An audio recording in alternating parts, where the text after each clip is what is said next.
So hello everyone. Today we are gonna see loops in JavaScript. So how loops work and what is the use of the loop. So today we are gonna see for loop, like how for loop works, and we are gonna see some example of the for loop and also some exercise just to get in our mind what is the main use of the for loop.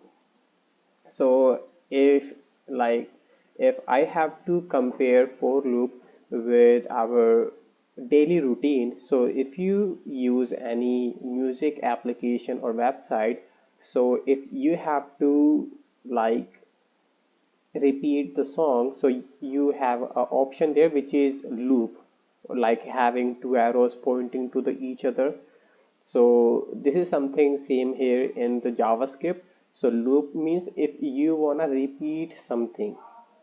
So at the same case in that, like Spotify, you could say, in that you will see a loop icon. So if you click on that icon, so that app is gonna run the same song for you again and again. And that the same thing is gonna happen here in the JavaScript.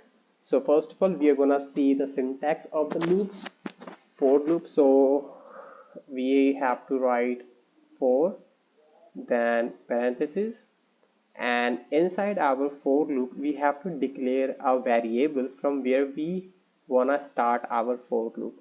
So I'm gonna start our for loop from 1, and then we have to put the condition till when we have to run our for loop. So if I do I less than equal to 10, so my for loop is gonna run till 10 and gonna start from 1. And now I'm gonna decide like how, like what kind of repetition I want my for loop to run. Like I want it to run again and again, or I want it to run like 2 times faster, 3 times faster, like that. So I'm gonna increment it only 1 time. Yeah. So let me tell you again what exactly is happening here.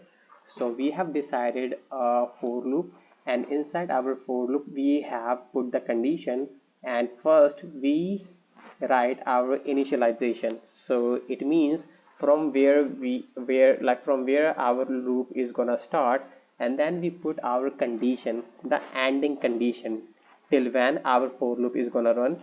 And this is the statement which is gonna decide what should be the speed of our loop. And inside it, whatever the code I'm gonna write or whatever the condition I'm gonna write is gonna run 10 times. Okay, so let me show you. Okay, so let me wait for a moment. All right, so I'm gonna declare a variable here, so that way we can count the counting from 1 to 10. And I'm gonna start the, let's say, count is equal to 1, right? And now we are gonna count our counting. So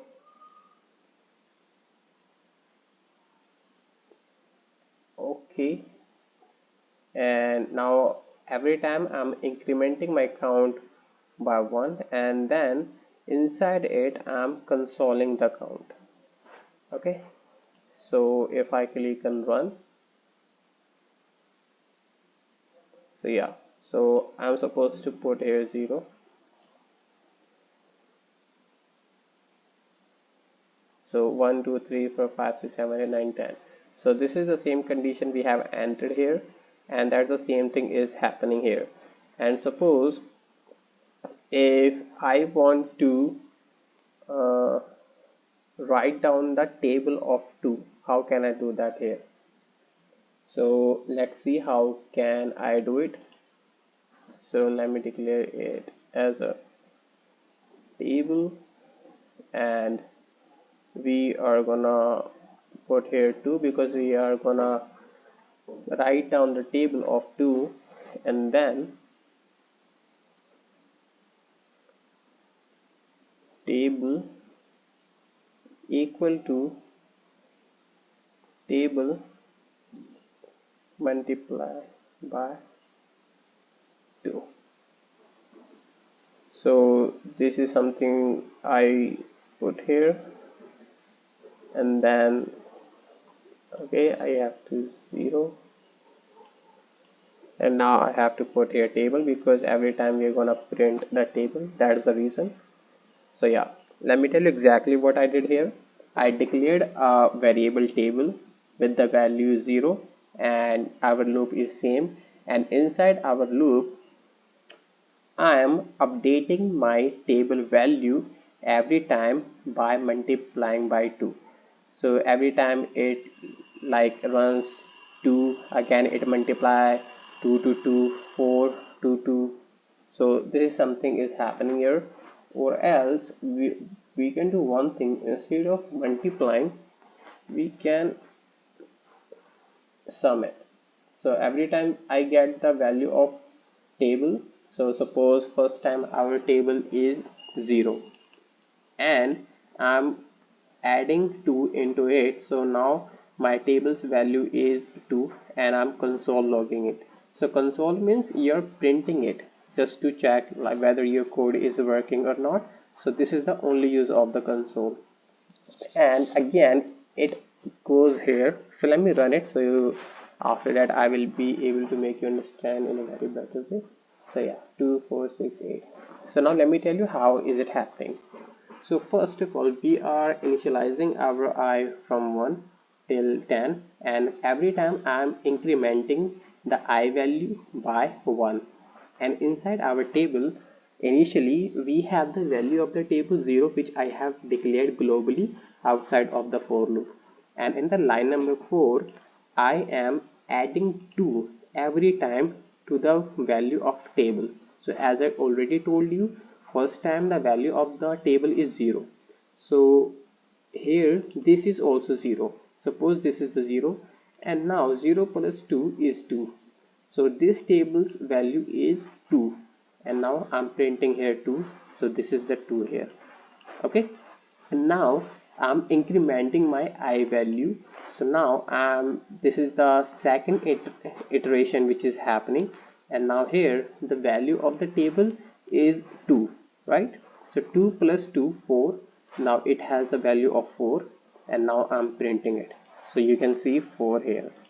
And now again the I value is incrementing, and now value of the table is 4.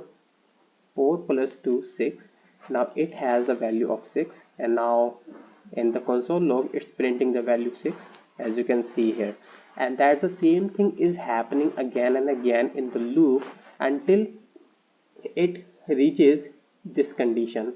So once it will find, yeah, i's value is 9. Suppose now this is the 9th iteration is happening. I value is 9, and now at the 9 its value supposed to be 18, which is you can see here.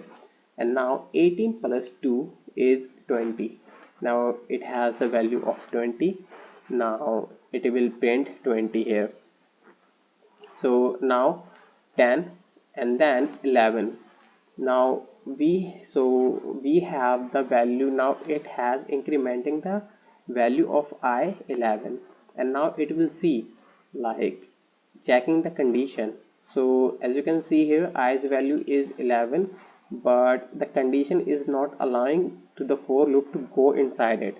So once this condition will fail, our loop is not gonna run, our loop break after that. So that's why it's not printing after 20. So if I put here suppose 20, and if I run it, so this is gonna print till 40, right? Okay, so in order to get better in the for loop, you have to do practice, and I'll again come with the for loop with another exercise where we are gonna see different things, so that you will get a clear idea of for loop in your mind. So yeah, thank you.